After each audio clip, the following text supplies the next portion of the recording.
A sutil arte de ligar o foda-se. Parte 1. Capítulo 1. Nem tente. Charles Bukowski era alcoólatra, mulherengo, viciado em jogo, grosseirão, sovina, preguiçoso e, em seus piores dias, poeta.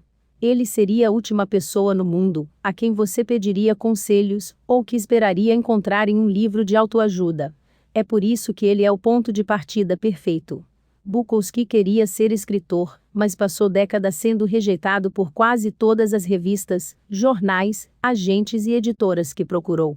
Seu trabalho era horrível, diziam. Bruto. Repugnante. Obsceno.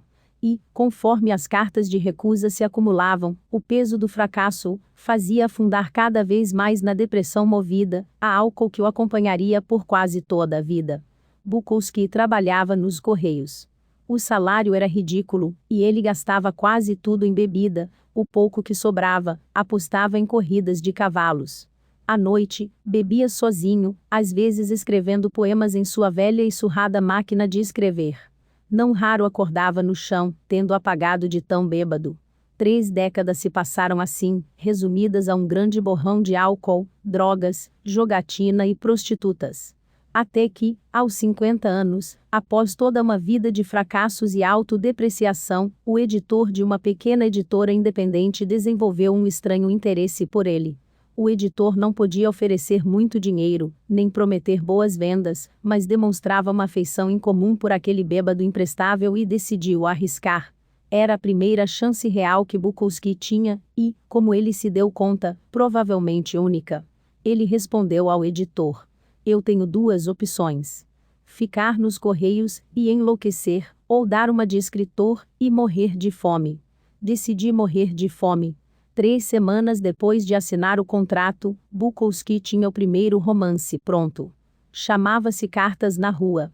A dedicatória foi a ninguém. Bukowski se tornou um escritor e poeta muito bem-sucedido. Publicou 6 romances e centenas de poemas, vendendo no total mais de 2 milhões de exemplares. Sua popularidade desafiou todas as expectativas, principalmente as dele próprio. Histórias como a de Bukowski são a base de nossa narrativa cultural. Sua trajetória personifica o sonho americano. Lute pelo que você quer e nunca desista, e assim alcançará seus sonhos mais loucos. É um roteiro de filme pronto. Todos nós, ao olharmos para histórias como a de Bukowski, dizemos: viu? Ele nunca desistiu. Continuou tentando. Sempre acreditou em si mesmo. Persistiu até nas adversidades e chegou lá.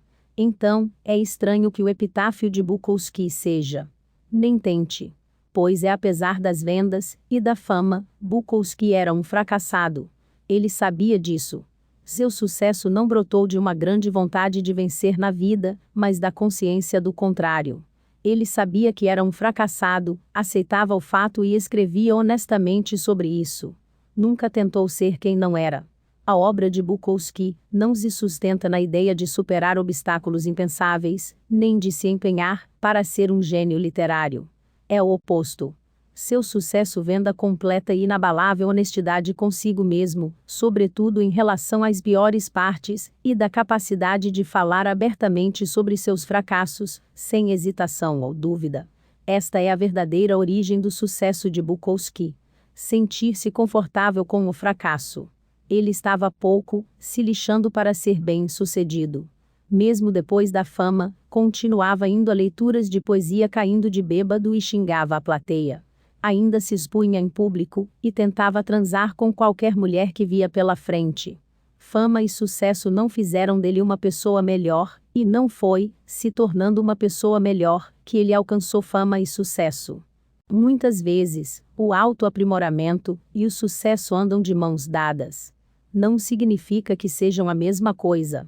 A cultura em que vivemos hoje nutre obsessivamente expectativas pouco realistas. Ser mais feliz. Ser mais saudável. Ser o melhor, superior aos outros. Ser mais inteligente, mais rápido, mais rico, mais bonito, mais popular, mais produtivo, mais invejado e mais admirado.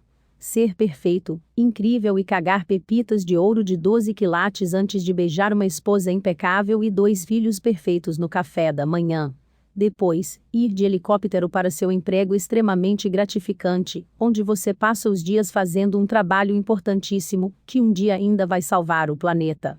No entanto, se pararmos para pensar, os conselhos de vida mais comuns, aquelas mensagens positivas e felizes de autoajuda, que ouvimos o tempo todo, na verdade se concentram no que não temos. Eles miram direto no que já vemos como falhas e fracassos pessoais, só para torná-los ainda piores aos nossos olhos.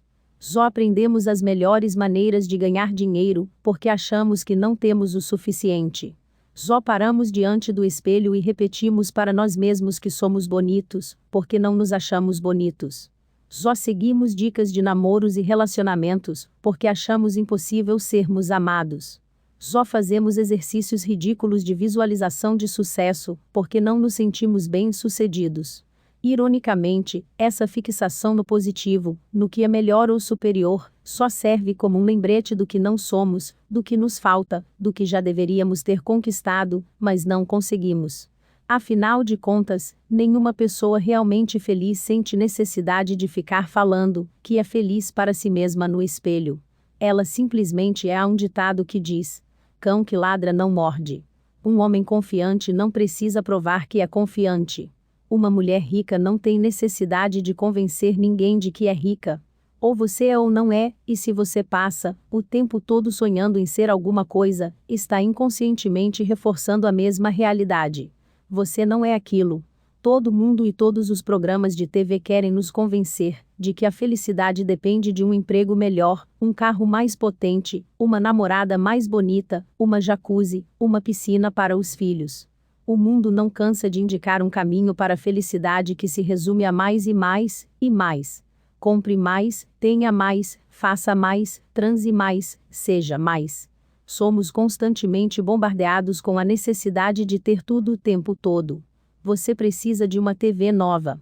Você precisa fazer uma viagem de férias melhor que as dos seus colegas de trabalho. Você precisa comprar um móvel sofisticado para sua sala. Você precisa do tipo certo de pau de selfie. Por quê? Meu palpite. Porque criar necessidades é bom para os negócios. Nada contra bons negócios, mas ter necessidades demais faz mal para sua saúde mental. Você acaba se agarrando demais ao que é superficial e falso, dedicando a vida à meta de alcançar uma miragem de felicidade e satisfação. O segredo para uma vida melhor não é precisar de mais coisas, é se importar com menos e apenas com o que é verdadeiro, imediato e importante. O círculo vicioso infernal.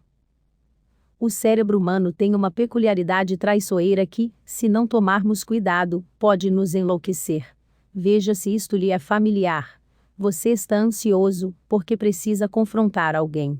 Essa ansiedade o domina, e você começa a se perguntar, por que está tão ansioso? Agora, você está ansioso por medo de ficar mais ansioso. Ah, não. Ansiedade em dose dupla. E aí você fica ansioso com a sua ansiedade, o que causa ainda mais ansiedade. Um uísque rápido. Ou então, digamos que o problema seja a raiva. Você se irrita com as coisas mais idiotas e triviais, e não sabe por quê, e essa tendência a se irritar tão fácil só o deixa mais irritado. E aí, em meio a essa raiva estúpida, você se sente vazio e cruel por estar sempre zangado, o que é terrível. Tão terrível que você fica com raiva de si mesmo. Olhe o seu estado. Você se irrita por se irritar com a própria irritação. Quer saber? Vou ali socar uma parede. Ou você se preocupa tanto em fazer a coisa certa, o tempo todo que começa a se preocupar com seu nível de preocupação. Ou se culpa tanto por seus erros que começa a ficar culpado por carregar tanta culpa. Ou se sente triste e sozinho com tanta frequência, que só de pensar nisso acaba triste e sozinho mais uma vez. Bem-vindo ao círculo vicioso infernal. É provável que você já tenha passado por isso algumas vezes. Talvez esteja nele agora mesmo. Nossa, eu entro no círculo vicioso infernal toda hora, sou mesmo um imbecil. Preciso parar com isso. É muita imbecilidade eu mesmo me achar imbecil. Tenho que parar de me chamar de imbecil. Ah, droga! Já estou fazendo de novo. Viu? Sou um imbecil. Argue. Calma, amigo. Acredite ou não, isso faz parte da beleza de ser humano. São poucos os animais capazes de formar pensamentos lógicos, e nós, humanos, temos o luxo adicional de conseguir pensar sobre nossos pensamentos. Assim, posso pensar em assistir a uns vídeos da Miley Cyrus no YouTube e logo depois pensar que sou um pervertido por querer assistir a vídeos da Miley Cyrus no YouTube. Ah, o milagre da consciência. O problema é o seguinte: a sociedade atual, através das maravilhas da cultura do consumo e do exibicionismo de vidas incríveis nas redes sociais, produziu uma geração inteira que enxerga esses sentimentos negativos, ansiedade, medo, culpa, etc., como problemas. Veja bem, quando você abre o Facebook, vê todo mundo chafurdando em felicidade até não poder mais. Caramba, 8 pessoas se casaram essa semana. E uma garota de 16 anos ganhou uma Ferrari de aniversário num programa de TV. E um moleque acabou de faturar 2 bilhões de dólares por ter inventado um aplicativo que resolve imediatamente o problema quando o papel higiênico acaba. E você em casa coçando o saco. É inevitável pensar que sua vida é ainda pior do que imaginava. O círculo vicioso infernal é praticamente uma epidemia, deixando muita gente estressada, neurótica e odiando a si mesma. Nos tempos dos nossos avós, quando ficavam na merda, as pessoas pensavam: puxa, estou me sentindo cocô do cavalo do bandido. Bom, é a vida. Vou voltar para minha lavoura. E hoje? Hoje em dia, se você fica na merda por 5 minutos que seja, é bombardeado com 350 imagens de gente absurdamente feliz com uma vida maravilhosa da porra, e é impossível não sentir que tem algo errado com você. Essa última parte é a fonte do problema. Ficamos mal por estarmos mal, nos culpamos por nos culparmos. Ficamos irritados com nossa irritação, ansiosos com nossa ansiedade. Qual é o meu problema? Daí a importância de ligar o foda-se. É isso que vai nos salvar, nos fazendo aceitar que o mundo é uma doideira, e que tudo bem, porque sempre foi assim, e sempre será.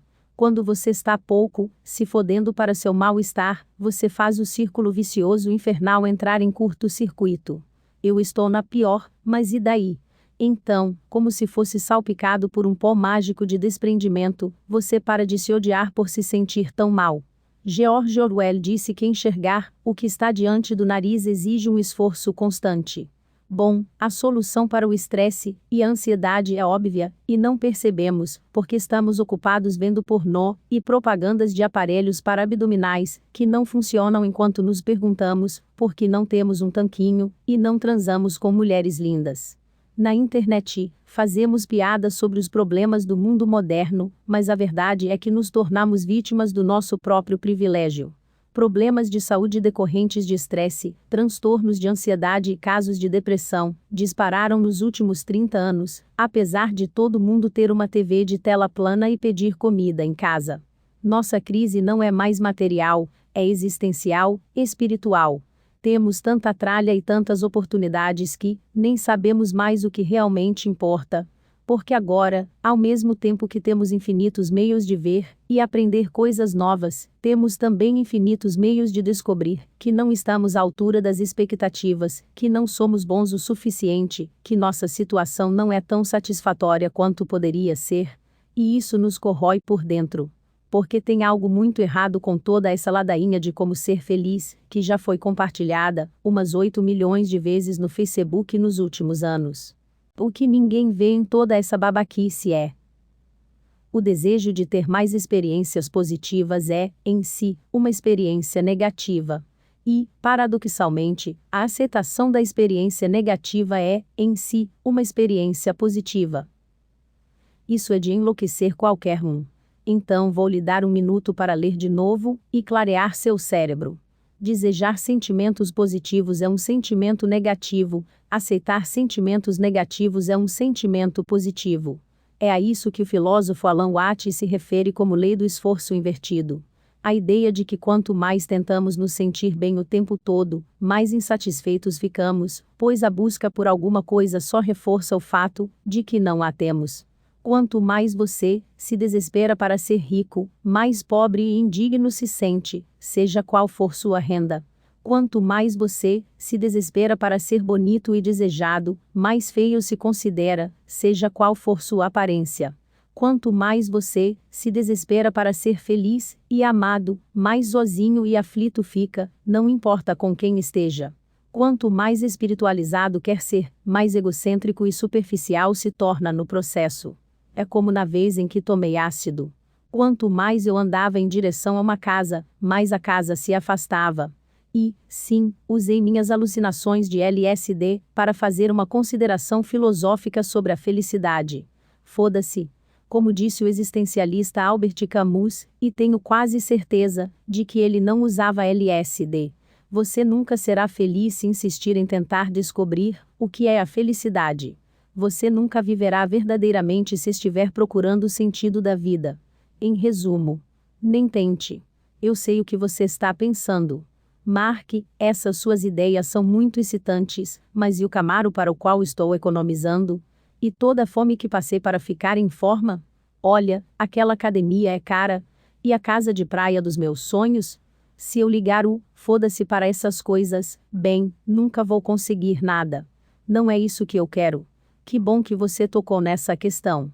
Já percebeu que, às vezes, quando você se importa menos com alguma coisa, acaba se saindo melhor? Já notou que geralmente é a pessoa menos empenhada que acaba se dando bem?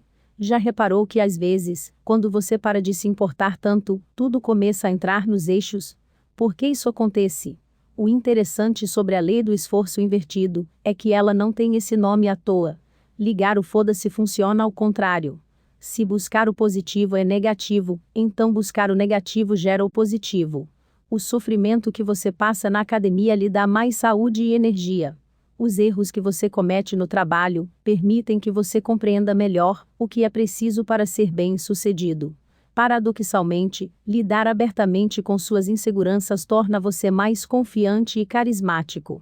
O incômodo de um confronto honesto é o que gera maior confiança e respeito. Enfrentar seus medos e suas ansiedades é o que vai fazer você criar coragem e perseverança. Sério, eu poderia falar disso por horas, mas acho que já deu para entender. Tudo que vale a pena na vida só é obtido ao superar o sentimento negativo associado a ele. Toda tentativa de escapar do negativo, de evitá-lo, suprimi-lo ou silenciá-lo sai pela culatra. Evitar o sofrimento é uma forma de sofrimento. Evitar dificuldades é uma dificuldade. Negar o fracasso é fracassar. Esconder o que é vergonhoso é, em si, causa de vergonha. O sofrimento é um fio inextricável, que compõe o tecido da vida, e arrancá-lo não só é impossível como também é destrutivo. Tentar desmantela todo o resto. O esforço para evitar o sofrimento é dar atenção demais a ele. Em contrapartida, se você conseguir ligar o foda-se, torna-se imbatível. Eu mesmo já me importei com muitas coisas, mas também já liguei o foda-se para várias outras. E, assim como o caminho não percorrido, foram meus foda-se que fizeram toda a diferença. Talvez você conheça alguém que, em algum momento, tenha ligado foda-se e depois realizado um feito incrível. Talvez tenha havido uma época na sua vida em que você simplesmente ligou foda-se e alcançou algo extraordinário. Por exemplo, me demiti do meu emprego na área de finanças depois de apenas 6 semanas, para abrir uma empresa na internet e tem um lugar de honra no meu hall da fama do foda-se. O mesmo vale para a época em que decidi vender quase tudo que tinha e ir morar na América do Sul. As consequências? Foda-se. Fui lá e fiz. Esses momentos em que jogamos tudo para o alto são os mais decisivos na vida. As maiores viradas na carreira, a decisão espontânea de largar a faculdade e formar uma banda de rock, a iniciativa de finalmente dar um pé na bunda daquele namorado parasita. Ligar o foda-se é encarar os desafios mais assustadores e mais difíceis da vida e agir. Superficialmente, ligar o foda-se pode até parecer simples, mas no fundo a história é outra. Quase todos passamos a vida em suplício por nos importarmos demais em situações que merecem o botão do foda-se. Perdemos tempo ruminando a grosseria do atendente em nos dar o troco em moedas. Ficamos loucos quando uma série de TV que acompanhamos é cancelada. Ficamos putos se ninguém no trabalho pergunta como foi o fim de semana justamente quando fizemos programas incríveis. Enquanto isso, o cartão de crédito estourou, nosso cachorro nos odeia e nosso filho está cheirando no banheiro, mas mesmo assim estamos irritados com moedinhas. Presta atenção. Você vai morrer um dia. Eu sei que é meio óbvio, mas só queria dar uma refrescada na sua memória. Você e todo mundo que você conhece estarão mortos em breve.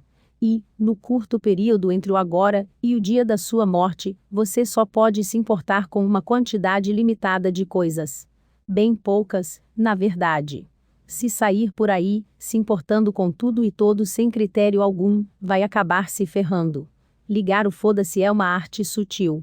Sei que esse conceito pode parecer ridículo, e que eu talvez soe como um babaca, mas estou falando de aprender a direcionar e priorizar seus pensamentos de maneira efetiva. Escolher o que é importante e o que não é, com base em seus valores pessoais. Isso é bem difícil. Você vai precisar de um bom tempo de prática e disciplina, e muitas vezes não vai conseguir. Mas talvez seja a habilidade pessoal que mais vale o esforço. Talvez a única. Isso porque, quando o foda-se não está acionado, quando se importa com tudo e todos, você passa a viver como se tivesse o direito inalienável de se sentir confortável e feliz o tempo todo, como se tudo tivesse a obrigação de ser exatamente do jeito que você quer. Isso é uma doença, e vai te comer vivo. Toda adversidade será vista como injustiça, todo desafio, como fracasso, todo inconveniente, como ofensa pessoal, toda divergência, como traição. Vai viver confinado a um inferno de mesquinhez dentro da sua cabeça, ardendo em presunção e arrogância, preso em seu círculo vicioso infernal, em constante movimento, mas sem chegar a lugar algum. A sutil arte de ligar o foda-se. Quando se fala em ligar o foda-se, as pessoas imaginam que seja uma serena indiferença em relação a tudo, uma calmaria capaz de anular todas as tempestades. Elas imaginam e desejam ser pessoas que não se abalam com nada e não se submetem a ninguém. Existe um nome para pessoas que não sentem nem veem significado em nada. Psicopatas. Não faço ideia porque alguém iria querer ser um deles. Então, se não é isso, o que é ligar o foda-se? Vamos avaliar 3 sutilezas que ajudarão a esclarecer essa questão. Sutileza número 1. Ligar o foda-se não significa ser invulnerável, mas se sentir confortável com a vulnerabilidade.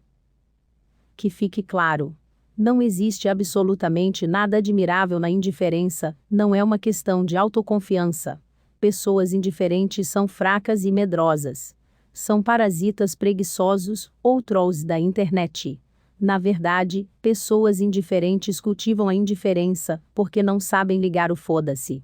Elas se importam tanto com o que os outros acham do seu cabelo, que nunca se dão ao trabalho de lavá-lo e penteá-lo, se importam tanto com o que as pessoas pensam de suas ideias que se escondem atrás do sarcasmo e se comportam como as donas da verdade. Têm medo de deixar os outros se aproximarem, então se convencem de que são floquinhos de neve especiais e únicos, com problemas que ninguém entenderia.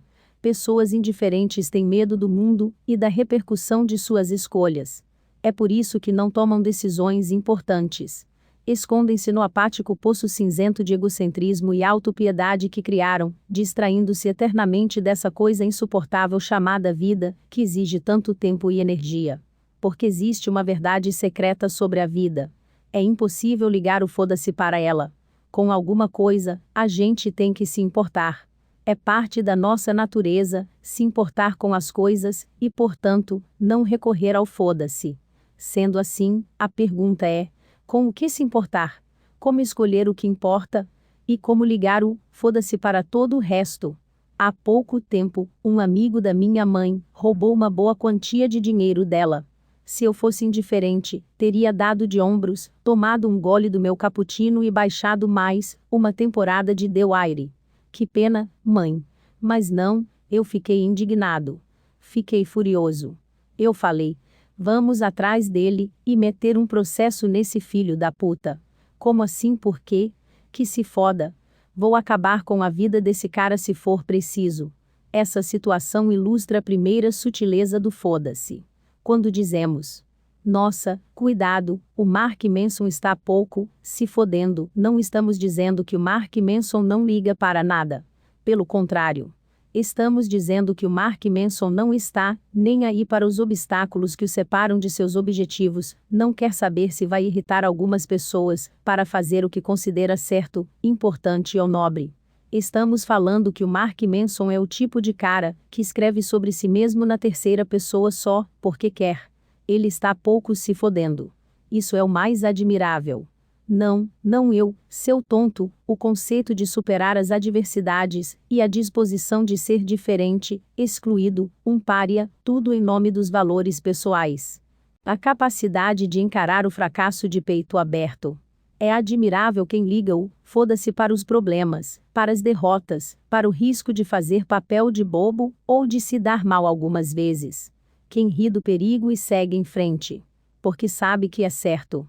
Sabe que é mais importante que si mesmo, mais importante que seus sentimentos, seu orgulho e seu ego. Essas pessoas não dizem foda-se para tudo na vida, e sim para tudo que é dispensável na vida. Elas guardam sua preocupação para o que realmente importa: amigos, família, objetivos, pizza e um processo judicial de vez em quando. E por isso, por elas reservarem seus foda-se para o que não importa, os outros passam a se importar com elas. Porque eis outra verdade secreta sobre a vida. Não tem como ser importante e transformador para algumas pessoas sem ser uma piada e um constrangimento para outras. É impossível, porque não existe ausência de adversidade. Não existe e pronto. Dizem que, aonde quer que você vá, há uma tonelada de adversidades e fracassos esperando. Esse não é o problema. A ideia não é fugir das merdas. É descobrir com qual tipo de merda você prefere lidar. Sutileza número 2. Se quiser ligar o foda-se para as adversidades, primeiro você precisa se importar com algo mais importante que elas. Imagine que você está no supermercado e vê uma senhorinha gritar com o caixa, reclamando que tinha visto um produto na promoção por 30 centavos a menos. Por que se importar com isso? São só 30 centavos. Vou explicar. Aquela senhora não deve ter nada melhor para fazer com seus dias além de ficar em casa catando promoções no jornal. Ela é velha e solitária. Os filhos são uns escrotos que nunca a visitam. Ela não transa há mais de 30 anos. Não consegue peidar sem sentir uma dor horrorosa na lombar. Sua aposentadoria não dá para nada, e ela provavelmente vai morrer de fralda achando que está na terra das fadas. Então, ela coleciona promoções. É tudo que essa senhora tem. Só ela e os encartes de promoções. É só com isso que ela se importa, porque não existe mais nada com que se importar. Assim, quando aquele caixa entediado se recusa a validar a promoção, quando defende a pureza de sua caixa registradora, como os cavaleiros medievais defendiam a virgindade das donzelas, pode apostar que a vovó vai entrar em erupção. 80 anos de frustração vão desmoronar de uma vez, uma furiosa tempestade de na minha época, e ninguém mais tem respeito. O problema das pessoas, que se agarram a qualquer banalidade, como se daquilo dependesse sua maldita vida, é que elas não têm mais nada interessante com que se importar. Se você estiver sempre dando importância demais para tudo quanto é coisinha, a nova foto que seu ex postou, as pilhas do controle remoto que acabaram de novo, a promoção de sabonete líquido que você perdeu, é bem possível que sua vida esteja um marasmo, e você não tenha nada legítimo com que se importar. Esse é seu verdadeiro problema. Não o sabonete líquido. Não o controle remoto. Uma vez, ouvi um artista dizer que quando uma pessoa não tem problemas, a mente automaticamente encontra um jeito de inventar alguns. A meu ver, o que algumas pessoas, sobretudo gente branca, culta e mal acostumada de classe média, consideram problemas da vida, são na verdade apenas efeitos colaterais de não ter nada mais importante com que se preocupar. Daí se conclui que encontrar algo importante e significativo para sua vida talvez seja o uso mais produtivo de seu tempo e sua energia. Porque, se você não encontrar algo relevante de verdade, vai se importar com causas frívolas, que mereciam um grande foda-se. Sutileza número 3. Perceba você ou não, estamos sempre escolhendo o que realmente importa. Não nascemos com o botão do foda-se ligado. Na verdade, nascemos com o botão funcionando ao contrário. Nos importando com tudo. Nunca vi uma criança se descabelando de chorar porque o tênis é do tom errado de azul. Pois é, foda-se essa criança. Quando somos jovens, tudo é novo e empolgante, e tudo parece absurdamente significativo. Aí damos importância a tudo. Ligamos para tudo e todos. O que estão falando de nós, ou se aquele garoto ou garota vai ligar, se estamos usando meias do mesmo par, de que cor são nossos balões de aniversário. Conforme envelhecemos, com o benefício da experiência, e depois de ver tanto tempo passar, começamos a notar que grande parte dessas coisas não interferem em nada em nossa vida, nem convivemos mais com aquelas pessoas que tanto tentávamos impressionar. Rejeições dolorosas se mostraram positivas depois. Percebemos que mal reparam em nossos detalhes superficiais, então decidimos não pensar demais neles. Basicamente, nossa disposição emocional se torna mais seletiva. Isso se chama maturidade. É legal. Você deveria experimentar qualquer dia desses. Maturidade é o que acontece quando aprendemos a só ligar para o que vale a pena. Como disse Bunk Moreland para o parceiro, o detetive McNulty, em The Wire, que eu baixei mesmo, foda-se. É isso que você ganha por se importar, quando não estava na sua vez.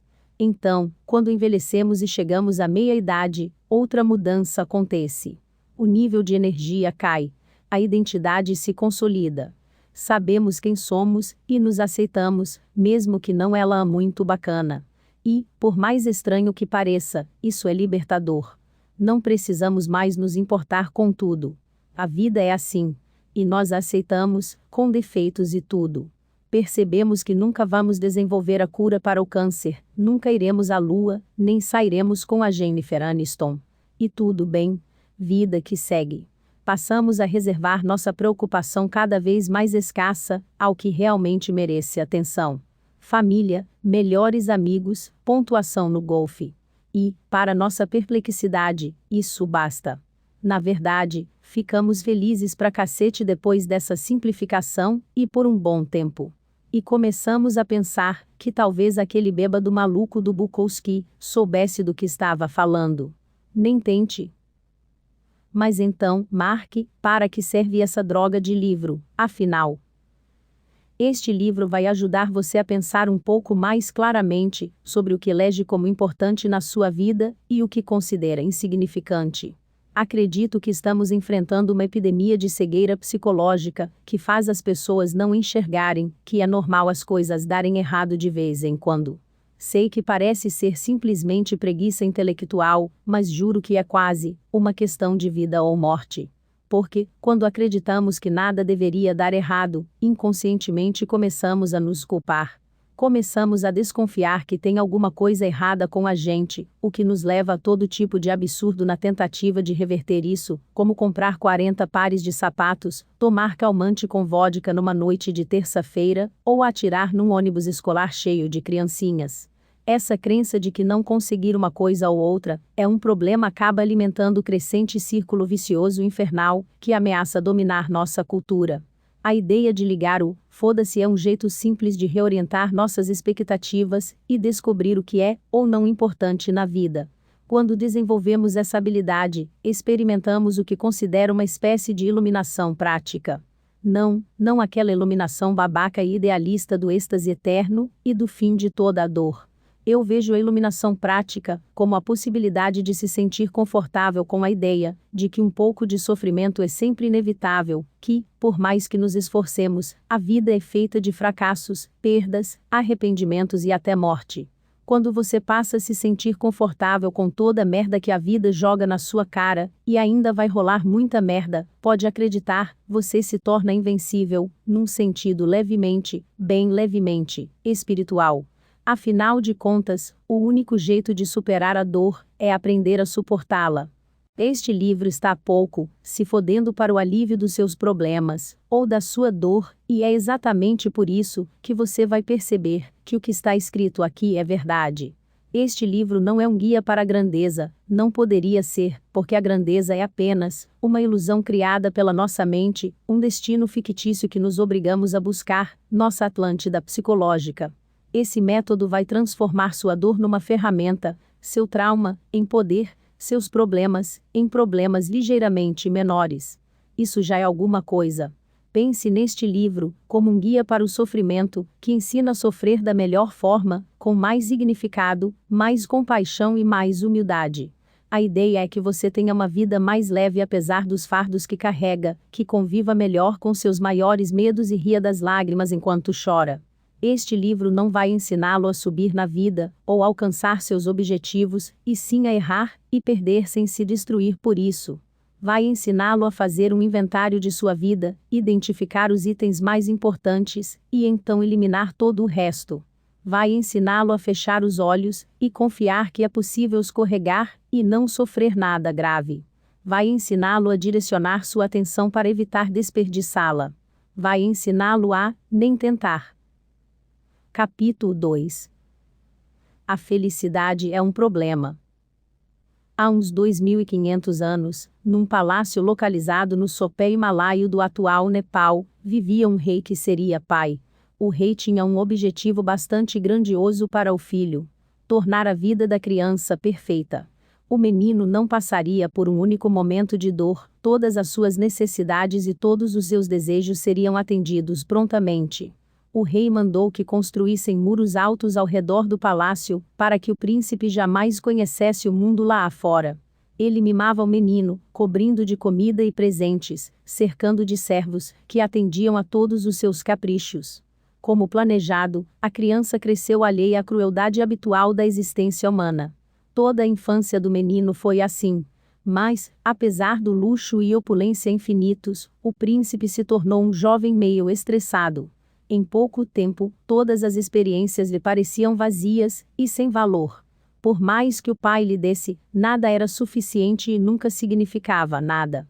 Até que, certa madrugada, o príncipe saiu do palácio às escondidas, para descobrir o que havia além dos muros. Ele ordenou que um criado o conduzisse pelo vilarejo local, e o que viu, deixou o rapaz horrorizado. Pela primeira vez na vida, o príncipe conheceu o sofrimento. Viu doentes, velhos, desabrigados, sofredores e até mortes. O príncipe voltou ao palácio, e entrou numa espécie de crise existencial. Sem saber como lidar com o que tinha visto, ficou todo emo e reclamão. E, como é típico dos jovens, acabou culpando o pai exatamente por tudo que o rei tentara fazer por ele. As riquezas, concluiu o príncipe, eram o que o tinham deixado tão infeliz, impedindo de encontrar sentido na vida. Ele decidiu fugir. O príncipe só não contava que fosse tão parecido com o pai. Ele também tinha ideias grandiosas. Assim, decidiu não só fugir como também abrir mão da nobreza, da família e de todas as posses para viver nas ruas, dormindo na imundície como um animal. Nas ruas, ele passaria fome, sofreria e mendigaria por comida pelo resto da vida. Na noite seguinte, o príncipe saiu escondido de novo, desta vez para nunca mais voltar. Durante anos ele viveu como mendigo, um refúgio descartado e esquecido da sociedade, o cocô de cachorro grudado no sapato da hierarquia social. E, como planejado, o príncipe sofreu muito. Enfrentou doenças, fome, dor, solidão e fraqueza. Ficou à beira da morte, muitas vezes sobrevivendo o dia inteiro com uma única noz. Alguns anos se passaram, e mais outros. Até que, nada aconteceu. O príncipe percebeu que aquela vida de provações não era aquilo tudo que prometia. Não levava a sua desejada iluminação. Não revelava nenhum mistério mais profundo a respeito do mundo ou do propósito da vida. Em outras palavras, o príncipe percebeu que todo mundo meio que já sabia. Sofrer é uma merda, e não necessariamente se traduz em algo significativo. Seja na riqueza, ou na pobreza, não existe valor no sofrimento, quando não há um propósito. Daí foi um pulo para o príncipe chegar à conclusão de que sua ideia tão grandiosa, assim como a do pai, era uma bela bosta, e de que ele deveria fazer outra coisa da vida. Muito confuso, o príncipe se limpou e, encontrando uma grande árvore perto do rio, decidiu se sentar à sombra e só se levantar quando tivesse outra grande ideia. Reza a lenda que o príncipe confuso ficou debaixo da árvore por 49 dias. Não vamos entrar na questão da viabilidade biológica de ficar sentado no mesmo lugar por 49 dias. Digamos que durante esse período, o príncipe foi tocado por diversas verdades muito profundas. Uma delas foi a seguinte: a vida em si já é uma forma de sofrimento. Os ricos sofrem por serem ricos. Os pobres sofrem por serem pobres. Pessoas sem família sofrem por não terem família. Pessoas com família sofrem por causa da família. Pessoas que buscam os prazeres mundanos sofrem por causa dos prazeres mundanos. Pessoas que se abstêm dos prazeres mundanos sofrem por se absterem. Isso não significa que todo sofrimento seja igual. Sem dúvida, alguns são mais dolorosos que outros, mas mesmo assim todos sofremos. Anos depois, o príncipe formularia toda uma nova filosofia de vida e a transmitiria ao mundo, e este seria o princípio central. Devemos parar de tentar resistir à dor e à perda, pois são inevitáveis. O príncipe se tornaria conhecido como Buda. E, se você nunca ouviu falar dele, saiba que Buda não foi pouca coisa. Existe uma premissa básica em muitas de nossas conjecturas e crenças. Ela postula que a felicidade é algorítmica, que pode ser buscada, merecida e alcançada, como se estivéssemos entrando na faculdade de direito ou montando um complicado conjunto de Lego. Se eu conseguir X, serei feliz. Se eu tiver a aparência Y, serei feliz. Se eu conquistar uma pessoa como Z, serei feliz. Essa premissa é o problema. A felicidade não é uma equação que possa ser solucionada. A insatisfação e a inquietude são inerentes à natureza humana e, como veremos, componentes necessários para se criar uma felicidade consistente. Buda sustentou isso a partir de uma perspectiva teológica e filosófica. Vou defender o mesmo argumento neste capítulo, mas de uma perspectiva biológica, com pandas. As desventuras do panda da desilusão. Se eu pudesse inventar um super-herói, seria o panda da desilusão. Com uma máscara, cafona nos olhos, e uma camiseta que não cobriria sua enorme barriga de panda, ele teria o superpoder de dizer às pessoas duras verdades sobre si mesmas. Verdades que elas precisam ouvir, mas não querem aceitar. O panda da desilusão iria de porta em porta, como um vendedor de bíblias, tocando a campainha e dizendo coisas como: claro, ganhar muito dinheiro faz você se sentir bem, mas não vai conquistar o amor dos seus filhos. Ou se você precisa pensar antes de responder se confia na sua esposa, é porque não confia, ou seu conceito de amizade não passa de constantes tentativas de impressionar os outros. Em seguida, ele desejaria um bom dia a quem o atendeu e seguiria muito pimpão para a casa seguinte. Seria incrível, e doentio, e triste, e inspirador, e necessário. Afinal de contas, as maiores verdades da vida são as mais desagradáveis de se ouvir. O panda da desilusão seria o herói que ninguém deseja, mas de que muitos precisam. Ele seria a salada verbal no fast food da nossa alimentação mental. Tornaria nossa vida melhor, apesar de nos deixar deprimidos por um tempo. Ele nos deixaria mais fortes ao nos destroçar, e iluminaria nosso futuro ao nos mostrar a escuridão. Ouvir o que o panda tem a dizer seria como ver um filme em que o protagonista morre no final. Apesar das lágrimas, você adora, porque é verossímil. Então, já que estamos aqui, permita-me colocar minha máscara de panda da desilusão e jogar mais uma verdade desagradável na sua cara. Sofremos pelo simples fato de que sofrer é biologicamente útil.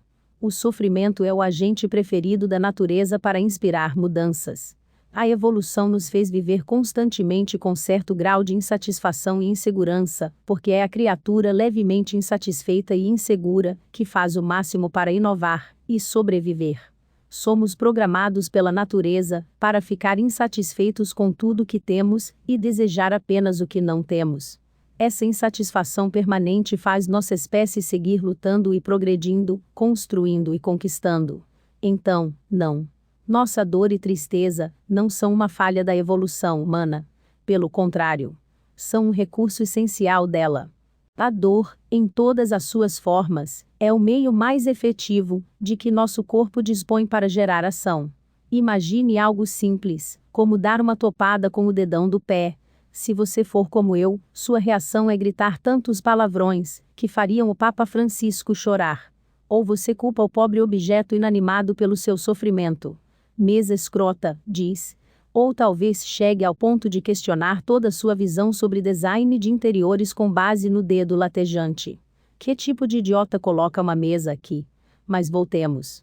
Aquela dor horrível no dedo, que eu, você e o Papa odiamos tanto, tem um motivo importante para existir. A dor física é um produto do sistema nervoso, um mecanismo de resposta, que nos permite desenvolver a noção espacial de nossas proporções físicas, aonde podemos ou não podemos ir, o que podemos ou não tocar. Quando excedemos esses limites, nosso sistema nervoso nos pune, para que a gente preste atenção e nunca mais repita o erro. Essa dor, por mais que a odiemos, é útil. É ela que nos ensina no que devemos prestar atenção quando somos pequenos ou quando estamos distraídos. Ela nos ajuda a descobrir o que faz bem e o que faz mal. Ajuda a entender e aceitar nossas limitações. Ensina a não brincar perto de um fogão aceso, nem enfiar objetos de metal em tomadas. Sendo assim, nem sempre é benéfico evitar a dor e buscar apenas o prazer, já que às vezes, a dor tem importância vital para nosso bem-estar. E não existe apenas a dor física. Como qualquer um que já tenha sido obrigado a assistir ao episódio 1º de Star Wars pode confirmar, nós, humanos, também somos capazes de sofrer extrema dor psicológica. Na verdade, pesquisas descobriram que o cérebro não registra muita diferença entre a dor psicológica e a física. Então, quando digo que senti meu coração ser atravessado lenta e repetidamente por uma adaga quando minha primeira namorada me traiu e me largou, é porque doeu tanto, que daria no mesmo se tivessem realmente cravado uma adaga lenta e repetidamente no meu coração. Assim como a dor física, a dor psicológica indica que há um desequilíbrio, que algum limite foi excedido. E, também como a dor física, a psicológica nem sempre é indesejável, ou de todo ruim. Em certos casos, passar por dores emocionais ou psicológicas pode ser saudável, ou mesmo necessário. Assim como bater o dedão nos treina, para esbarrar menos em mesas, a dor emocional provocada por rejeição ou fracasso nos ensina a evitar os mesmos erros no futuro. O que nos leva a deduzir um dos grandes perigos de uma sociedade que se esquiva cada vez mais dos inevitáveis desconfortos da vida. Perdemos o benefício da passagem por doses saudáveis de dor, e essa perda nos desconecta da realidade. Você pode ficar com água na boca ao imaginar uma vida livre de problemas, repleta de felicidade e compaixão eternas, mas aqui no mundo real os problemas nunca cessam. Sério, eles não acabam.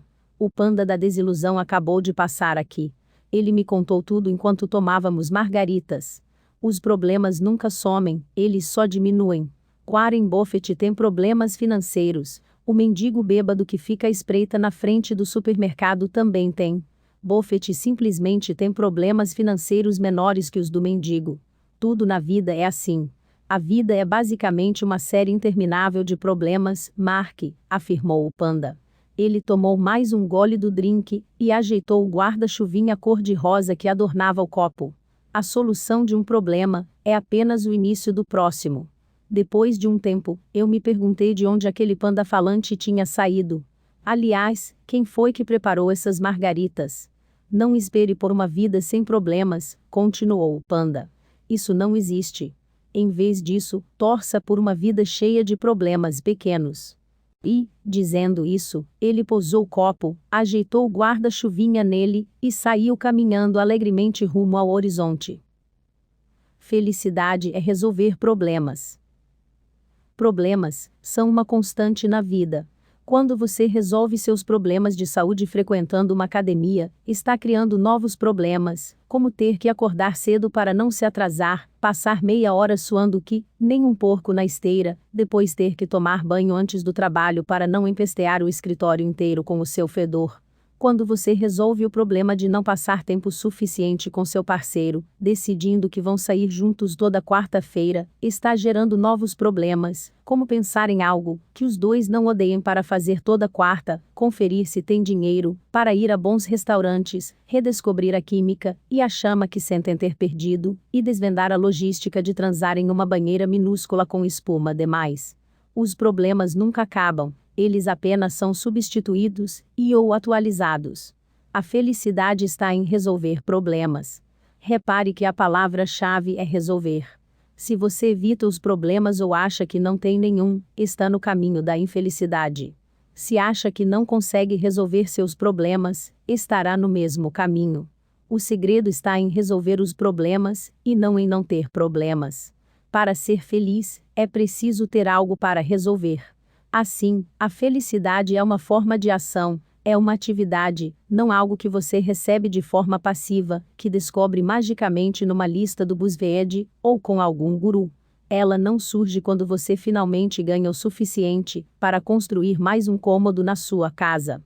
Ela não está esperando por você em algum lugar, alguma ideia, algum emprego, nem num livro. Aliás, felicidade é um exercício constante, porque resolver problemas é um exercício constante. As soluções para os problemas de hoje serão a base dos problemas de amanhã, e assim por diante.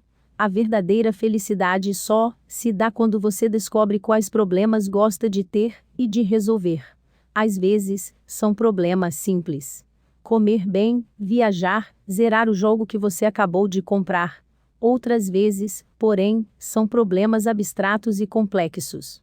Manter um bom relacionamento com sua mãe, encontrar uma carreira em que se sinta confortável, criar um círculo de amigos fiéis.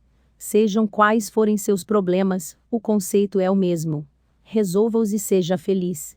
Infelizmente, para muitas pessoas a vida não é tão simples assim. Isso porque elas estragam tudo fazendo alguma destas merdas. Primeiro, negação. Algumas pessoas negam que os problemas sequer existam. E, como negam a realidade, precisam se iludir e se alienar o tempo todo. Isso pode fazê-las se sentir bem a curto prazo, mas leva a uma vida de insegurança, neurose e repressão emocional. Segundo, vitimização. Há quem prefira acreditar que nada pode fazer para resolver seus problemas. As vítimas tentam culpar os outros ou circunstâncias externas. Isso pode fazê-las se sentir melhor a curto prazo, mas leva a uma vida de raiva, desamparo e desespero. As pessoas negam e culpam os outros pelos próprios problemas simplesmente porque é fácil e provoca alívio, enquanto resolvê-los é difícil e muitas vezes gera sofrimento. Culpa e negação dão barato. São uma fuga temporária dos problemas, o que proporciona uma sensação passageira de melhora. Há diversas formas de obter euforia. Seja pela ingestão de substâncias como álcool, seja pela sensação de altivez moral ao culpar os outros, ou pela emoção de uma aventura arriscada, basear a vida em picos de euforia é superficial e improdutivo. Grande parte do mercado da autoajuda se sustenta em vender euforia em vez de ensinar as pessoas a resolver problemas legítimos. Muitos gurus ensinam novas formas de negação e enchem o público de exercícios que causam bem-estar a curto prazo, mas que ignoram a raiz do problema. Lembre-se, nenhuma pessoa feliz de verdade tem necessidade de ficar diante de um espelho repetindo para si mesma que é feliz. Outro problema da euforia é que ela vicia. Quanto mais dependemos dela para sentirmos uma melhora em nossos problemas ocultos, mais recorremos a tal recurso. Assim, quase tudo pode se tornar um vício, dependendo do motivo pelo qual é usado. Todos temos nossos métodos preferidos para entorpecer a dor causada pelos problemas, e não há nada de errado nisso, desde que sejam usados em doses moderadas. Quanto mais evitamos e mais nos entorpecemos, mais doloroso será quando finalmente confrontarmos nossos problemas. Sentimentos não são tudo isso que você pensa. Os sentimentos foram desenvolvidos em nosso organismo com um propósito específico: nos ajudar a viver e a nos reproduzir melhor. Só isso. São um mecanismo de resposta, cuja função é nos alertar de que algo é provavelmente bom ou provavelmente prejudicial. Nada mais, nada menos. Assim como a dor da queimadura ensina a não tocar o fogão aceso de novo, a tristeza de estar sozinho ensina a não repetir os comportamentos que causaram a solidão. Sentimentos são apenas sinais biológicos criados para empurrar as pessoas na direção de mudanças positivas. Olha, não estou tentando menosprezar sua crise de meia-idade, ou ainda não superado trauma, de quando seu pai alcoólatra roubou sua bicicleta quando você tinha 8 anos, mas, no final das contas, se você se sente mal, é porque seu cérebro está indicando a presença de algum problema não abordado ou não resolvido. Em outras palavras, sentimentos negativos são um chamado à ação. Se você sente algo ruim, é porque precisa agir. Da mesma maneira, sentimentos bons são a recompensa por agir certo. Quando você se sente bem, a vida parece simples e basta aproveitá-la. Até que, como tudo mais, a sensação boa desaparece, porque sempre surgem mais problemas. Sentimentos fazem parte da equação da vida, mas não são a única variável. Não é porque algo causa uma sensação boa que é bom. Não é porque algo causa uma sensação ruim que é ruim. Sentimentos são apenas sinalizadores, conselhos dados pela neurobiologia, não ordens. Portanto, nem sempre devemos confiar neles. Pelo contrário, acho que precisamos criar o hábito de questioná-los. Muita gente é ensinada a reprimir as emoções por diversas razões pessoais, sociais ou culturais, sobretudo as negativas. Só que, infelizmente, negar os sentimentos negativos é negar vários dos mecanismos de resposta que ajudam a resolver problemas. Como resultado, muitos dos indivíduos reprimidos têm dificuldade em lidar com os problemas ao longo da vida. E, se não conseguem resolver seus problemas, não têm como ser felizes. Lembre-se, a dor tem um propósito. No entanto, há também quem se identifique demais com as emoções. Tudo se justifica apenas porque a pessoa se sentiu assim. Ah, eu quebrei seu para-brisa, mas foi porque eu estava com ódio. Não pude evitar. Ou, eu larguei a faculdade e me mudei para o Alasca porque senti que era o certo a fazer. Tomar decisões com base apenas no que seu coração manda, sem o auxílio da razão, para se manter na linha, é pedir para dar merda. Sabe quem baseia a vida nas emoções? Crianças de 3 anos. Cachorros. Sabe o que mais crianças de 3 anos e cachorros fazem? Cagam no tapete. A obsessão e a atenção exagerada aos sentimentos sempre falham pela simples razão de que sentimentos não duram. O que nos faz feliz hoje não nos fará feliz amanhã, porque nossa biologia sempre vai demandar algo mais. A fixação pela felicidade inevitavelmente nos leva a uma busca incessante por outra coisa, uma casa nova, um relacionamento novo, mais um filho, mais um aumento. E, apesar de todo o nosso esforço, acabamos nos sentindo do mesmo jeito que no começo. Insuficientes. Os psicólogos às vezes se referem a esse conceito como a esteira hedonista. A ideia de que estamos sempre nos esforçando para mudar nossa vida, mas na verdade nunca nos sentimos muito diferentes. É por isso que nossos problemas são recorrentes e inevitáveis. A pessoa com quem você se casa é a mesma com quem você briga. A casa que você compra é a mesma que você reforma. O emprego dos seus sonhos é o mesmo que vai estressá-lo. Tudo vem com um sacrifício embutido, ou seja, o que nos faz bem, vai inevitavelmente nos fazer mal também. O que ganhamos também é o que perdemos. O que nos proporciona experiências positivas definirá também as negativas. Esse conceito é difícil de engolir. Nós gostamos de pensar que existe uma felicidade derradeira a alcançar. Gostamos de pensar que é possível alcançar um alívio permanente do sofrimento. Gostamos de pensar que é possível se sentir para sempre pleno e satisfeito com a vida. Mas não é. Escolha suas batalhas. Se eu lhe perguntar o que você quer da vida, e você disser algo como quero ser feliz, ter uma família maravilhosa e um emprego de que eu goste, essa é uma resposta tão comum e previsível que não significa nada. Todo mundo gosta do que é bom. Todo mundo quer ter uma vida sem preocupações, feliz e fácil. Se apaixonar, ter relacionamentos incríveis, parceiros sexuais fantásticos, ser lindo, ganhar dinheiro, ser popular, respeitado, admirado e tão foda, que as multidões se abrirão como o mar vermelho quando você passar. Todo mundo quer isso. É fácil querer isso. Uma pergunta mais interessante, que a maioria das pessoas nunca considera, é: qual dor você quer na vida? Pelo que você está disposto a lutar? Porque isso é muito mais determinante na definição do seu futuro.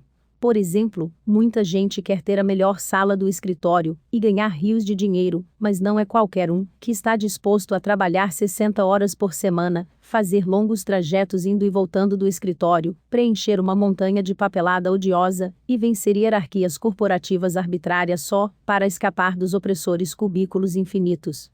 Muitas pessoas querem o melhor sexo do mundo e um relacionamento incrível, mas nem todas estão dispostas a enfrentar as DRS, os silêncios constrangedores, a mágoa e o drama psicológico necessários para construir isso. Então, se conformam. Elas se conformam e passam anos se perguntando: poderia ser diferente? Até que a pergunta passa a ser: poderia ser com alguém diferente? E, quando os papéis são assinados e o cheque da pensão está preenchido, pensam: por quê? Se não foi porque você tinha padrões e expectativas baixos 20 anos atrás, então foi por quê? Porque a felicidade exige esforço. Ela se origina dos problemas. A alegria não brota do chão como margaridas e arco-íris. Satisfação e propósitos genuínos, sérios e duradouros devem ser conquistados pela escolha e pela maneira como conduzimos nossas batalhas. Sofra você com ansiedade, solidão, toque ou um chefe imbecil que estraga metade do seu dia, a solução é aceitar e mergulhar ativamente nessa experiência negativa, não evitá-la, não fugir dela. Muita gente quer ter um corpo maravilhoso, mas ninguém consegue isso sem passar pela dor e pelo cansaço físico de gastar horas e horas dentro de uma academia, ou calcular tudo o que come, planejando sua vida em minúsculas porções. Há quem queira abrir um negócio, mas ninguém se torna um empreendedor bem-sucedido se não encontrar um jeito de avaliar o risco, a incerteza, os muitos fracassos, a quantidade insana de horas dedicadas a algo que pode render absolutamente nada. A maioria das pessoas quer encontrar um parceiro, mas ninguém conquista uma pessoa maravilhosa sem saber lidar com a turbulência emocional causada pelas rejeições exaustivas, com a tensão sexual reprimida e com a obsessão em olhar fixamente para um celular que nunca toca. Tudo isso faz parte do jogo do amor. É impossível ganhar sem jogar. O que determina o sucesso não é de que prazer você quer desfrutar. A questão relevante é: qual dor você está disposto a suportar? O caminho da felicidade é cheio de obstáculos e humilhações. Você tem que escolher alguma coisa. Não dá para levar uma vida sem dor. Nem tudo são rosas e unicórnios o tempo todo. A pergunta sobre o prazer costuma ser fácil, e quase todos nós temos uma resposta parecida. Interessante mesmo é a pergunta sobre a dor. Qual dor você prefere tolerar? Essa é a pergunta difícil, porém relevante, a pergunta que vai levá-lo a algum lugar. É a pergunta que pode mudar perspectivas, vidas.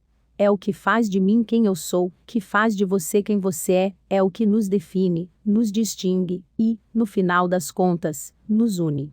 Durante boa parte da adolescência e início da vida adulta, tive a fantasia de ser músico. Mais especificamente, um astro do rock. Sempre que ouvia um solo de guitarra sensacional, fechava os olhos e me imaginava no palco, tocando sob os gritos da multidão, enlouquecendo as pessoas com o esplendor do meu dedilhado. Eu me perdia nessa fantasia por horas a fio.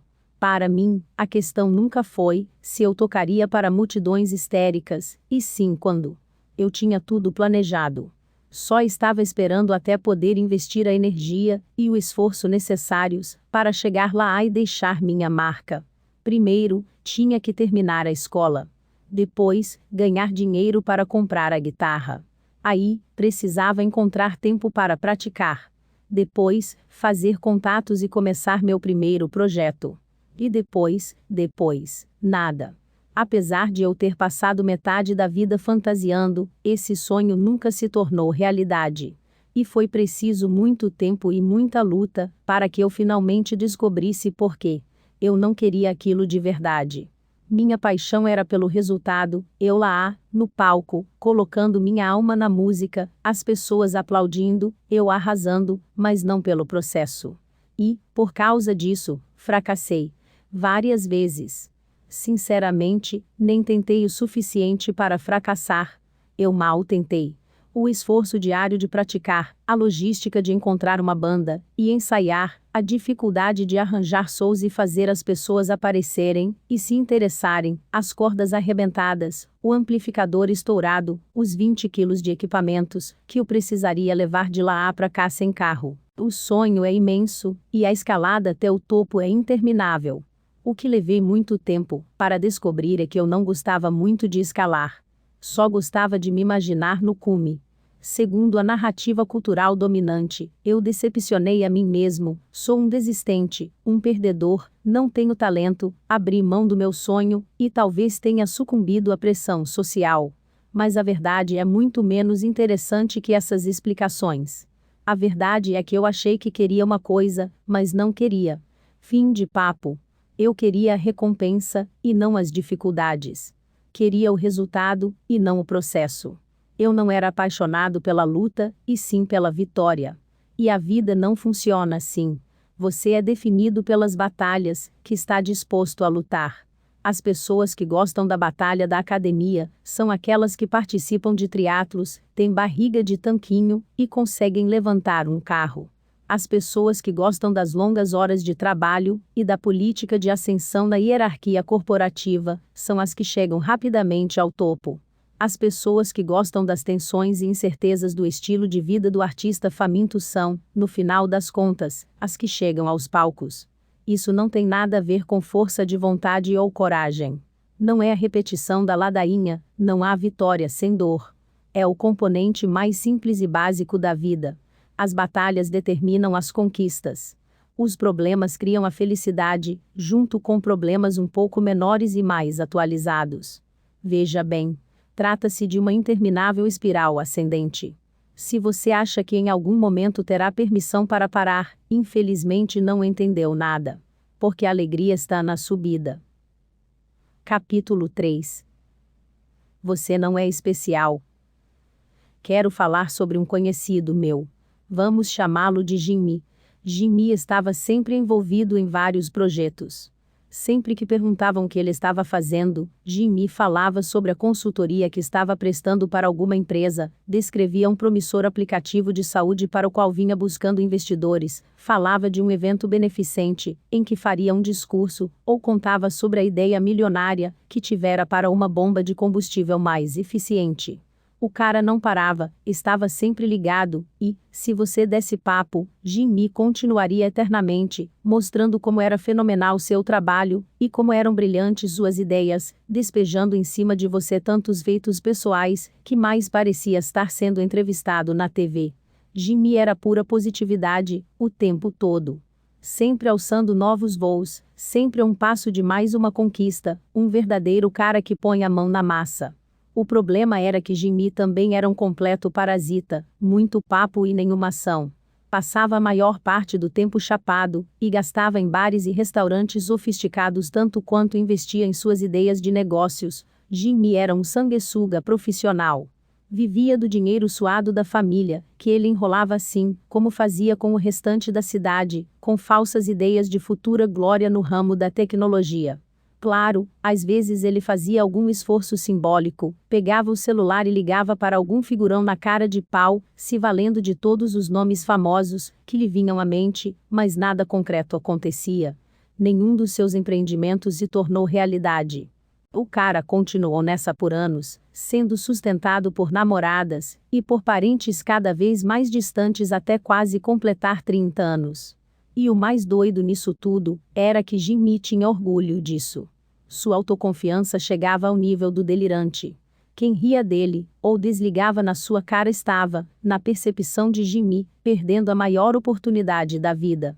Quem apontava o ridículo de suas ideias, era ignorante e inexperiente demais para entender sua genialidade.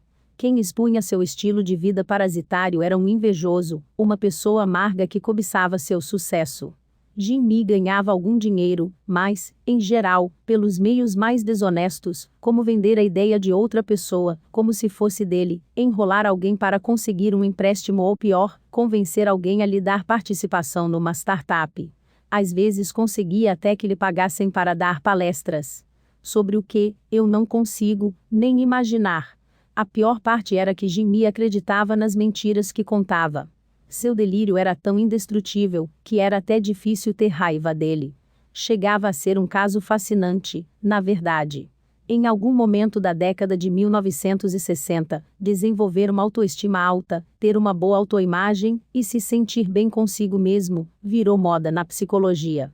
Pesquisas concluíram que as pessoas que se consideravam admiráveis tendiam a se sair melhor e ter menos problemas. Muitos estudiosos e legisladores da época acreditaram que aumentar a autoestima da população geraria benefícios sociais tangíveis. Redução da criminalidade, melhora no desempenho acadêmico, geração de novos empregos, diminuição de déficits no orçamento. Como resultado, a partir da década seguinte, de 1970, práticas relacionadas à autoestima começaram a ser ensinadas aos pais, reforçadas por terapeutas, políticos e professores, além de serem instituídas na política educacional. Por exemplo, as notas de crianças com baixo desempenho eram elevadas artificialmente, para que não se sentissem tão mal. Prêmios por participação em aula e troféus foram inventados para diversas atividades banais ou obrigatórias. As crianças recebiam deveres de casa inúteis, como escrever as características que as tornavam especiais, ou suas 5 maiores qualidades. Pastores e sacerdotes diziam às suas congregações que cada um ali era especial aos olhos de Deus, que todos estavam destinados a se destacar e a superar a mediocridade. Surgiram seminários empresariais e motivacionais entoando o mesmo mantra paradoxal: cada um de nós pode ser excepcional e extremamente bem-sucedido. Hoje, uma geração depois, temos os resultados para avaliar. Não somos todos excepcionais. No fim das contas, se sentir bem consigo mesmo não significa nada, a não ser que você tenha um bom motivo para isso.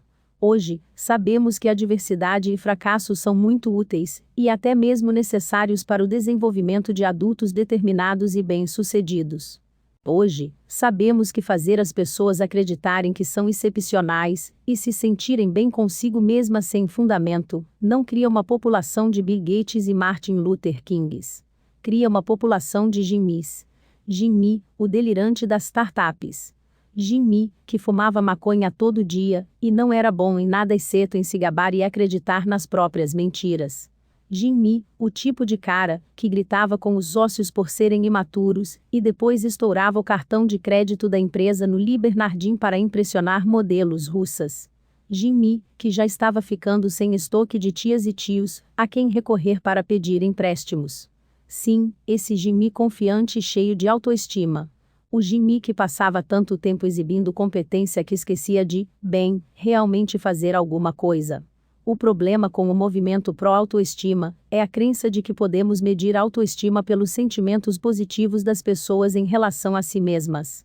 No entanto, para se ter uma noção verdadeira e precisa do valor de um indivíduo, é preciso avaliar como ele se sente em relação a seus aspectos negativos. Se uma pessoa como Jimmy se sente fodão 99,9% do tempo, mesmo que sua vida esteja chafurdando na mais absoluta merda, como isso pode ser um método de aferição válido para decretar que sua vida é bem-sucedida e feliz? Jimmy é arrogante. Ou seja, ele julga merecer todas as 1000 maravilhas de mão beijada. Acredita que merece ser rico sem trabalhar, ser querido e ter boas relações sem ajudar ninguém. Ter um estilo de vida incrível sem sacrificar nada. Gente como Jimmy é tão obcecada em se sentir bem consigo mesma que consegue se iludir e acreditar que está realizando feitos notáveis mesmo sem mover um dedo. Esse tipo de gente vê a si mesmo arrasando no palco, quando na verdade está fazendo papel de bobo. Essas pessoas acreditam ser bem-sucedidas fundadoras de startups quando, na verdade, nunca tiveram sucesso em nenhum empreendimento. Elas se auto-intitulam Life Coaches e cobram para ajudar os outros do alto de seus 25 anos preenchidos por 0 conquistas significativas. Gente arrogante exala autoconfiança em níveis irreais. Isso pode ser atraente para os outros, pelo menos por um tempo. Em alguns casos, a autoconfiança infundada é contagiante e ajuda as pessoas à sua volta a se sentirem mais confiantes também.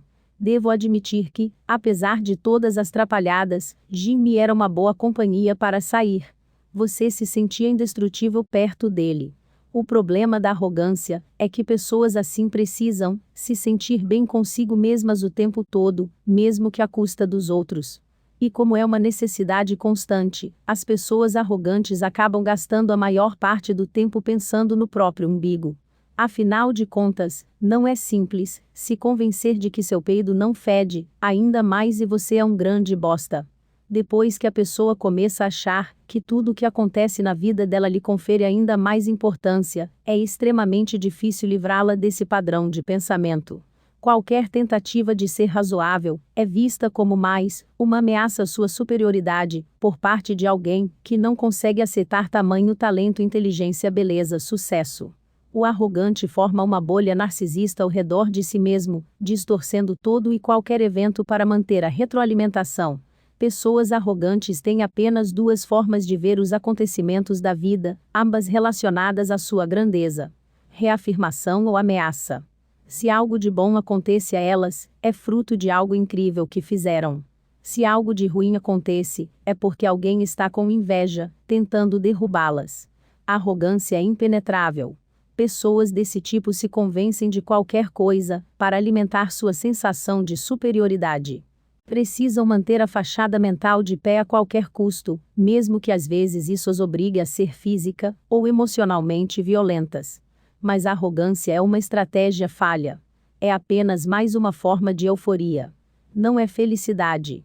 Para medir o verdadeiro valor de uma pessoa, o importante não é avaliar como ela vê as experiências positivas, e sim as negativas. Uma pessoa como Jimmy se esconde dos problemas ao inventar sucessos fictícios para si mesmo. E, por não conseguir enfrentar seus problemas, por melhor que se sinta consigo mesma, essa pessoa é fraca.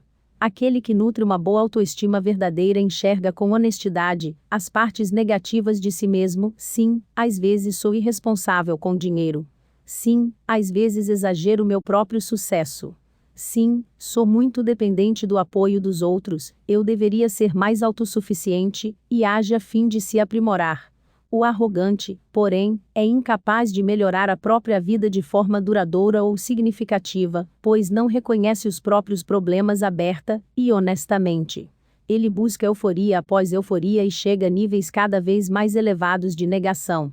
No entanto, em algum momento a realidade bate à porta, e os problemas ocultos reaparecem. É só uma questão de tempo, e de quão doloroso será. Um dia a casa cai. Eram 9 da manhã, e eu estava na aula de biologia, a cabeça deitada sobre os braços cruzados na mesa, olhando para o ponteiro dos segundos do relógio, cada tique sincopado com a explicação tediosa do professor sobre cromossomos e mitose. Como todo bom adolescente de 13 anos, que se vê preso numa sala abafada e iluminada por luz fluorescente, eu estava entediado. Bateram a porta. O Sr. Price, vice-diretor da escola, enfiou a cabeça na sala. Desculpe interromper. Mark, você pode vir aqui um instante? Ah, e traga suas coisas. Que estranho, pensei. O normal era os alunos serem mandados ao escritório do diretor. O diretor raramente ia até as salas. Recolhi meu material e saí. O corredor estava vazio. Centenas de portas de armários bege convergiam no horizonte. Mark, pode me levar até seu armário, por favor? Tudo bem, falei, e comecei a andar até lá como uma lesma de calça jeans larga, cabelo desgrenhado e camisa do Pantera grande demais. Chegamos ao meu armário. Abra, por favor, ordenou o Sr. Price. Obedeci. Ele ficou na minha frente e pegou meu casaco, minha bolsa com o uniforme de educação física, minha mochila. Enfim, tudo que tinha no armário, menos alguns cadernos e lápis. Venha comigo, por favor, disse ele, sem olhar para trás. Comecei a ficar nervoso. Fui com ele até o escritório do diretor. Chegando lá, o Sr. Price me mandou sentar, depois fechou a porta e a trancou. Foi até a janela e fechou as cortinas. Minhas mãos começaram a suar. Aquilo não era uma simples conversa. O Sr. Price se sentou e revirou meu material em silêncio, verificando bolsos, abrindo zíperes, sacudindo as roupas de educação física e jogando-as no chão.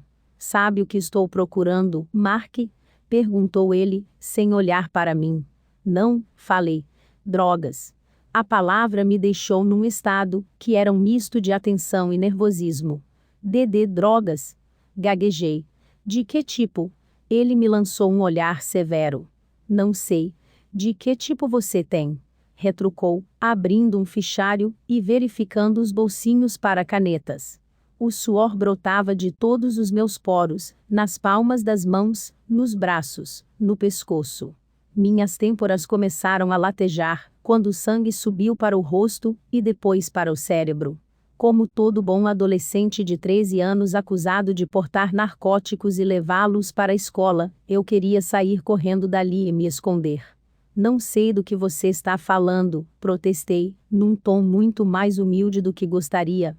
Senti que deveria transmitir mais confiança. Ou talvez não. Talvez devesse estar com medo. As pessoas demonstram mais medo ou mais confiança quando estão mentindo. Porque eu queria demonstrar o oposto. Bom, minha insegurança aumentou, pois o medo de parecer inseguro me deixou mais inseguro ainda.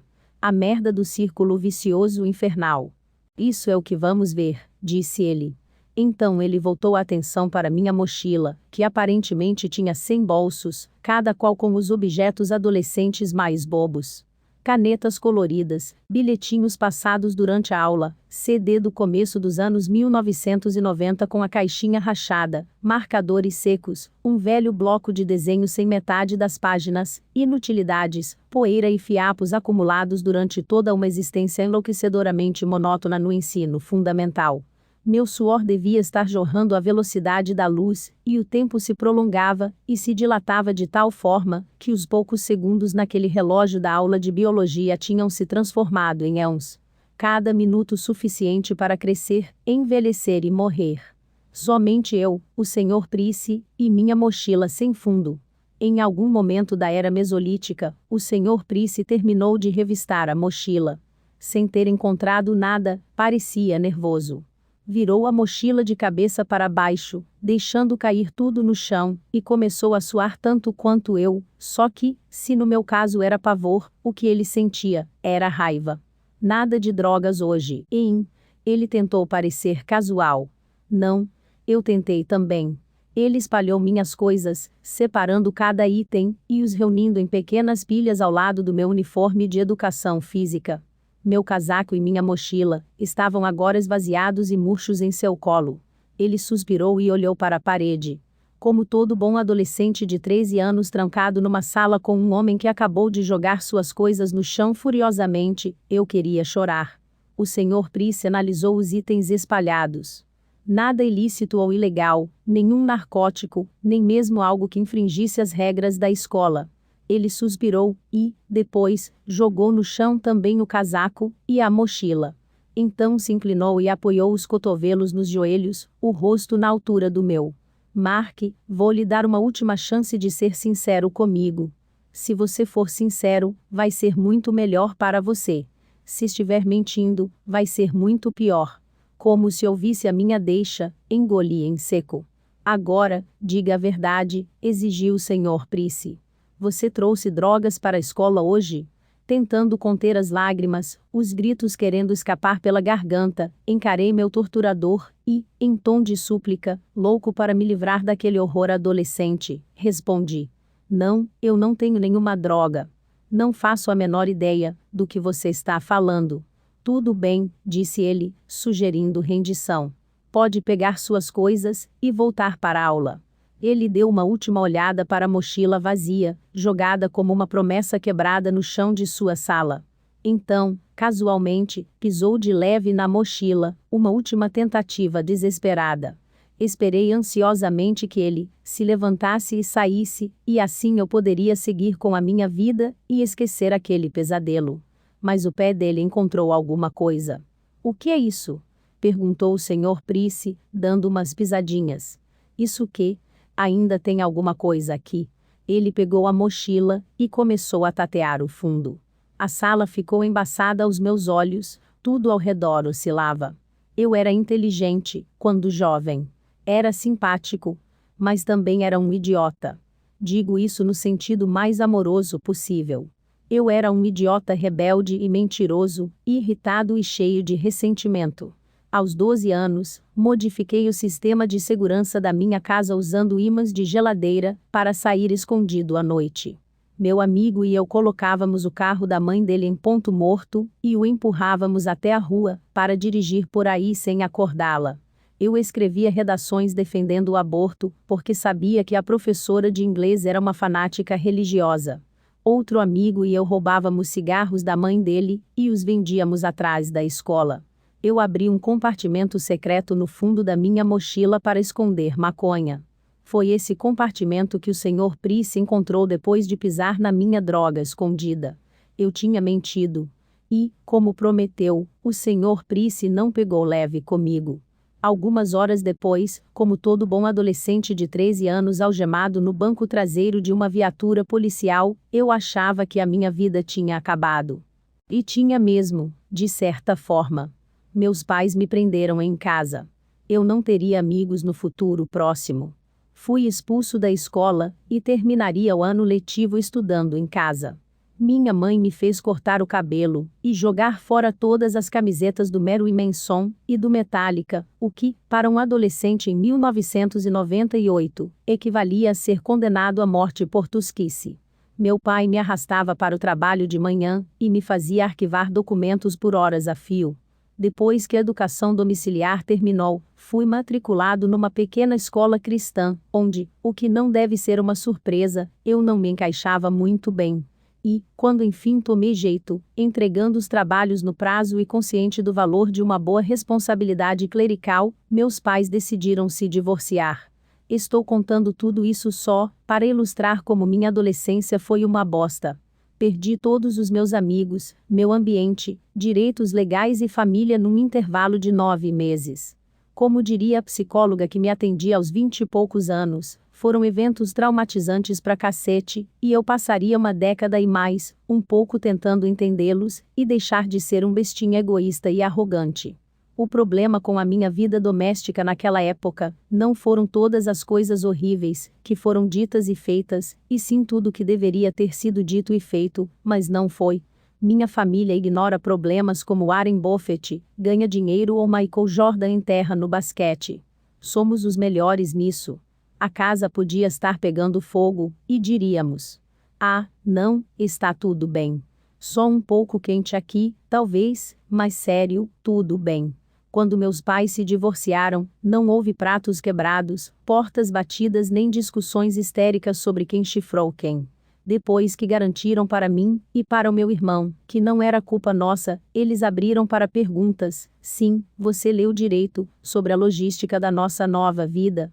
Nenhuma única lágrima foi derramada. Nenhuma única voz foi erguida. O máximo que meu irmão e eu chegamos de entrever a vida emocional declinante dos nossos pais, foi o esclarecimento de que ninguém traiu ninguém. Ah, que ótimo!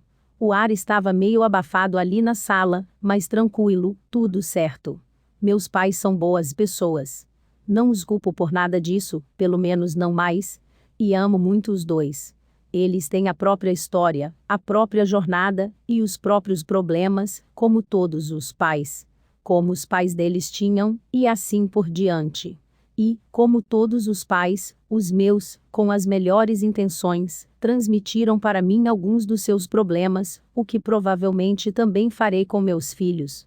Quando passamos por eventos traumatizantes pra cacete como esses, começamos a achar, inconscientemente, que não podemos resolver alguns dos nossos problemas. Essa suposta incapacidade, por sua vez, nos deixa infelizes e indefesos. E tem mais uma consequência. Se temos problemas insolúveis, nosso inconsciente conclui que somos, em certos aspectos, muito especiais ou muito imperfeitos, que somos diferentes de todos os outros, e que as regras não se aplicam a nós. Simplificando, nos tornamos arrogantes. O sofrimento que passei na adolescência me colocou num caminho de arrogância, que segui por boa parte do início da vida adulta. Enquanto a arrogância de Jimmy se manifestava no âmbito profissional, em que ele forjava um enorme sucesso, a minha se manifestava em meus relacionamentos, especialmente com as mulheres. Meu trauma girava em torno de intimidade e aceitação, então eu sentia a necessidade constante de provar a mim mesmo que era amado e aceito. Como resultado, comecei a correr atrás de mulheres, como um viciado em pó se jogaria sobre um boneco de neve feito de cocaína, fazendo amor em êxtase, para imediatamente depois sufocar qualquer sentimento. Virei um galinha. Imaturo e egoísta, embora às vezes charmoso. E passei quase uma década colecionando uma longa série de relacionamentos superficiais e doentios. Não era exatamente sexo que eu queria, embora essa parte fosse divertida. Era a validação. Eu era desejado, amado, pela primeira vez na vida, desde que me entendia por gente, eu tinha valor. Meu desejo de validação logo virou um hábito mental de exagerar minha importância e de ser autoindulgente demais. Eu me sentia no direito de dizer ou fazer o que quisesse, de trair a confiança das pessoas, de ignorar sentimentos, e depois me justificava com desculpas esfarrapadas. Embora esse período tenha tido seus momentos de diversão e emoção, embora eu tenha conhecido algumas mulheres maravilhosas, minha vida era meio que um constante caos.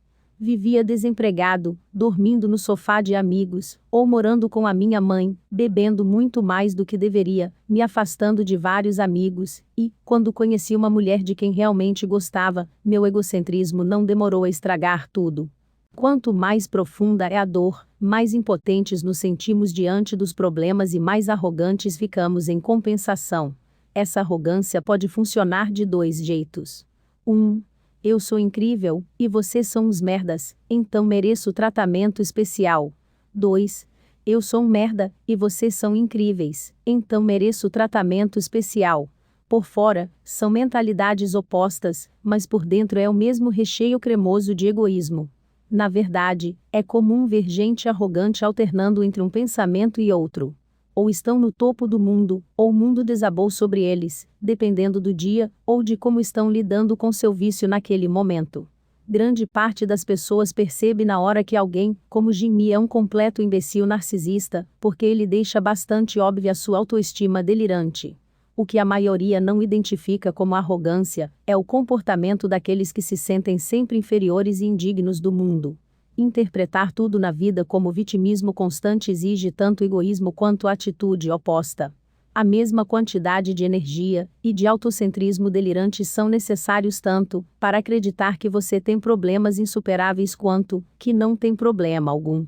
A verdade é que não existem problemas únicos e pessoais.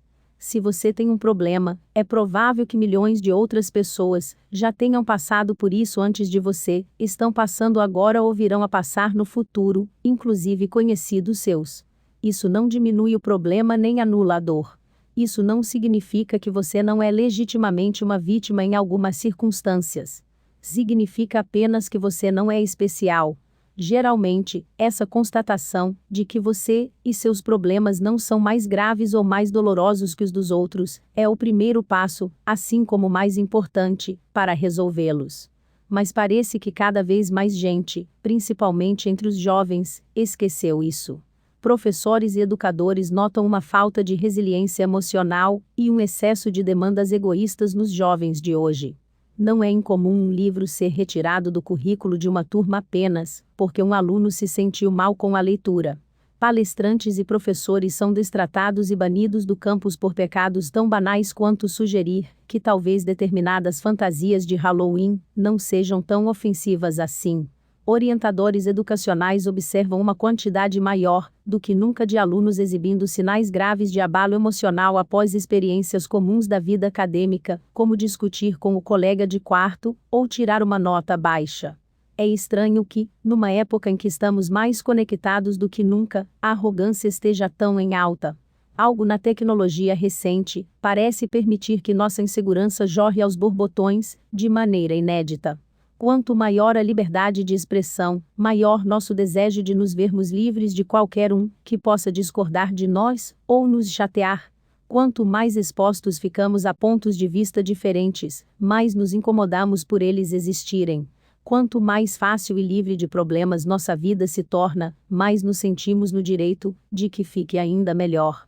Os benefícios da internet e das redes sociais são, incontestavelmente, fantásticos. Este é o melhor momento da história para se viver, por diversas razões, mas talvez tais tecnologias estejam gerando efeitos colaterais inesperados na sociedade. Talvez as mesmas tecnologias que libertaram e instruíram tanta gente estejam inflando a importância que damos a nós mesmos. A tirania do excepcionalismo. A maioria das pessoas é bastante medíocre em quase tudo o que faz. Mesmo que você seja excepcional em uma área, é provável que seja medíocre, ou mesmo abaixo da média em outras. É a natureza da vida.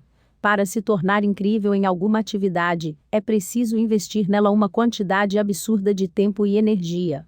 E, como esses recursos são limitados, já é raro se tornar excepcional em uma coisa, que dirá em mais que isso. Assim, podemos dizer que é estatisticamente improvável que uma mesma pessoa seja extraordinária em todas as áreas da vida, ou mesmo em várias. Empresários brilhantes geralmente têm a vida pessoal toda ferrada. Atletas extraordinários costumam ser superficiais e burros como uma pedra lobotomizada. Muitas celebridades têm uma noção da vida tão limitada quanto seus fãs e seguidores mais implacáveis. Todos somos, basicamente, bem comuns. Mas são os extremos que atraem os holofotes.